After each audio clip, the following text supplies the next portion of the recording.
contre Paul Kagame, qui semble ne pas respecter les accords de Washington? En toute rationalité et bon sens, je ne suis pas d'accord avec ce qu'a fait Donald Trump. Parce que là, c'est une fois de plus la loi du plus fort. Au-delà que le président vénézuélien, même Nicolas Maduro, on peut lui reprocher des choses, ça certes c'est vrai, comme on peut reprocher d'autres dirigeants du monde. Même lui, Donald Trump, on peut lui reprocher des choses. Exactement. Mais est-ce que les Américains peuvent accepter que l'on vienne prendre Donald Trump par une puissance, on vient le prendre et puis on le sort du pays comme ça? Non. C'est un manque de rationalité et de bon sens. Donc, en toute modestie, humilité, j'ai dit, cette pratique n'est pas bonne. Mais que faire? Nous sommes dans un monde où la force peut prendre les dessus sur la rationalité et le bon sens. Nous allons analyser dans ce sens-là maintenant. Je pense que c'est un message. Que Donald Trump... Et surtout, il a été clair dans son discours. Exactement, c'est un message... D'autres personnes pourraient aussi tomber dans les mêmes filets. Exactement, c'est un message pour tous ceux-là qui pensent titiller ces présidents américains, qui pensent déranger ces présidents américains. Ça aura des conséquences, pourquoi?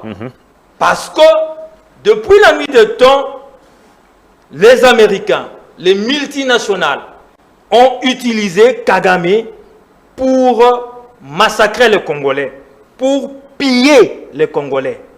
Et aujourd'hui, il faudrait les reconnaître, grâce à la diplomatie agissante du chef de l'État, le curseur qui a quitté la RDC autrefois à l'époque de Mobutu pour aller vers le Rwanda, on a utilisé les Rwandais, Kagame, les sanguinaires, est devenu homme fort de la sous-région. Aujourd'hui, petit à petit, ce curseur revient vers la RDC.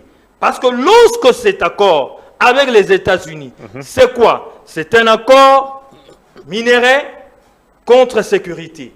Bien sûr, il y a des clauses dans lesquelles le Congo, la RDC, mon pays, va se retrouver, mais aussi les Américains vont se retrouver.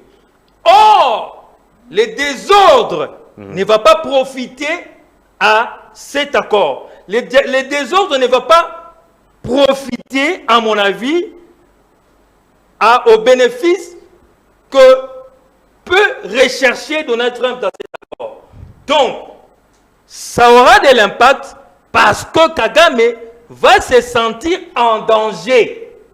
Lorsque déjà au niveau du Conseil de sécurité, la dernière réunion, les Américains ont été, les représentants des États-Unis a été clair en disant que c'est Kagame les dangers, que c'est Kagame qui agresse, c'est Kagame qui planifie tout ce qui se passe en République démocratique du Congo.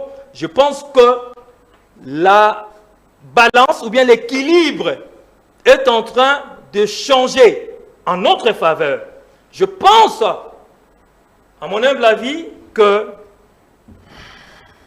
Kagame va comprendre que l'histoire est en train de changer, les choses basculent petit à petit. Très bien. Mais seulement, nous comme Congolais, nous ne devons pas compter que sur ça, mais nous devons plutôt compter sur notre armée, donner la logistique nécessaire, motiver nos troupes afin de défendre nos frontières au-delà, bien sûr, de la diplomatie. Très bien. Joseph Edeba, à Kinshasa, les gens ont jubilé après l'arrestation de Nicolas Maduro, qui a été